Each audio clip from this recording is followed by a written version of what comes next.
Pernah nggak sih kita berhenti sejenak dan mikirin kekuatan luar biasa yang sebenarnya tersembunyi di dalam kotak logam yang sering kita lihat di sudut jalan?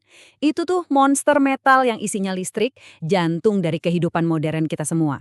Nah, masangnya itu bukan sekedar kerjaan konstruksi biasa loh. Ini lebih mirip operasi bedah super presisi. Salah sedikit aja, meleset 1 milimeter, wah bisa-bisa satu kota mati lampu. Jadi, gimana caranya para insinyur ini menjinakkan monster listrik ini? Oke, mari kita bedah rencana pertempuran mereka satu persatu. Pertama, kita akan lihat cetak biru yang jadi dasar dari segalanya. Terus, kita kenalan sama tim elit yang ngerjain ini. Abis itu, kita intip persenjataan dan material mereka. Lalu, kita akan masuk ke bagian paling seru, yaitu proses pemasangannya. Dan terakhir, kita lihat gimana mereka mastiin semuanya sempurna tanpa cacat. Setelah ini, saya jamin Anda bakal melihat infrastruktur di sekitar kita dengan cara yang sama sekali baru. Memasang trafo itu ibaratnya kayak melakukan operasi jantung di jaringan listrik kota. Nggak bisa asal datang terus langsung kerja. Semuanya, setiap gerakan, setiap keputusan, itu semua ngacu ke satu dokumen. Semacam kitab suci buat proyek ini. Tanpa itu, yang ada cuma kekacauan. Coba deh bayangin, Anda lagi coba masukin benang ke lubang jarum, tapi dari jarak 30 meter dan pakainya derek seberat 40 ton. Nah, tingkat presisi kayak gitu yang kita omongin di sini. Meleset 1 sentimeter aja, seluruh unit bisa rusak, proyek bisa telat berbulan-bulan, dan ruginya jutaan. Jadi, gimana caranya mereka bisa sepresisi itu? Nah, jawabannya ada di dokumen ini, Method of Statement, atau disingkat MOS. Ini bukan sekedar buku panduan biasa, ini adalah formula yang ditulis oleh para ahli. Setiap ukuran, setiap suhu, setiap langkah harus diikuti dengan sempurna. Kalau enggak, ya bisa berabe. Gini deh, kalau kita salah pasang satu skrup pas ngerakit lemari, paling parah lemari kita jadi miring.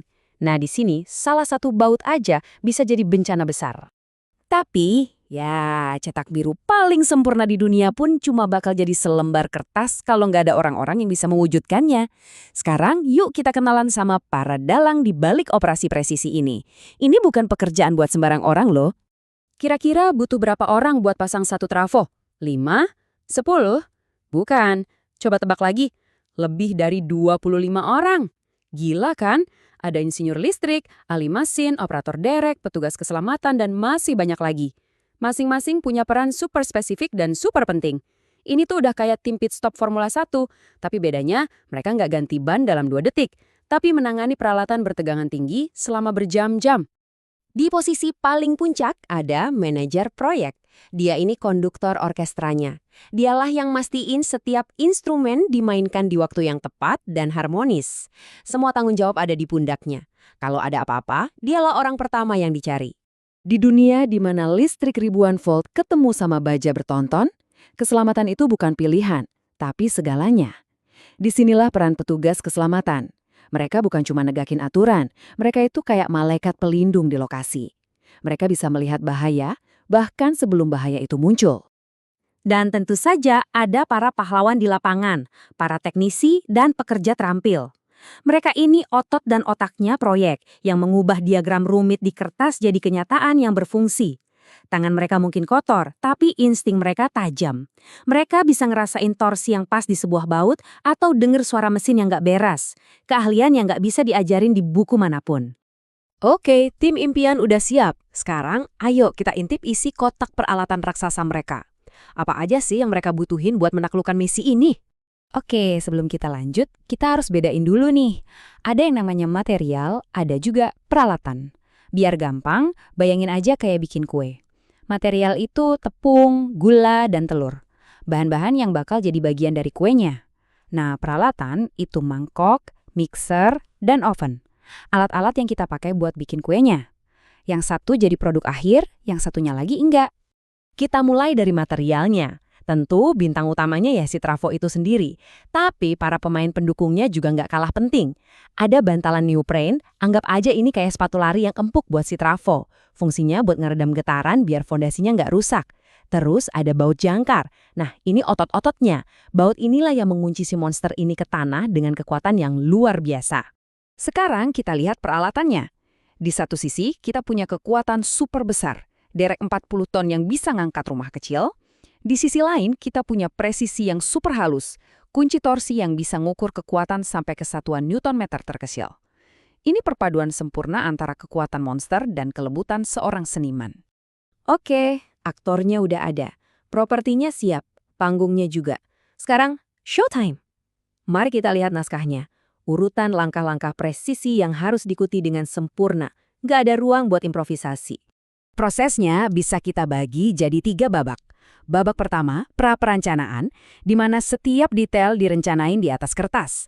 Babak kedua, pengiriman, momen di mana sang bintang utama tiba di lokasi. Dan babak ketiga, pemasangan, grand finale di mana semuanya disatukan dengan kokoh. Pas truk yang bawa trafo ini datang, wih, suasananya langsung tegang. Ini momen krusial. Tim langsung ngehubungin unit itu kayak detektif di TKP. Mereka cari goresan sekecil apapun, penyok sekecil apapun, dan yang paling penting, mereka cek lagi papan namanya, mastiin ini trafo yang bener. Salah di sini, bisa gagal semua proyeknya. Nah, sekarang kita sampai di momen paling krusial, mengamankan si monster ini ke fondasinya. Yuk kita lihat lebih dekat gimana cara mereka menaklukkan trafo ini, lapis demi lapis. Ini tuh kayak tarian yang hati-hati banget antara kekuatan dan presisi. Pertama, unit raksasa itu didongkrak seolah-olah cuma mobil mainan. Roda-rodanya dilepas, terus bantalan neopren yang empuk diselipin di bawahnya. Lalu, bor super kuat meraung, melubangi lantai beton. Baut jangkar dimasukkan, dan dengan putaran terakhir dari kunci torsi, si trafo resmi menyatu dengan bangunan.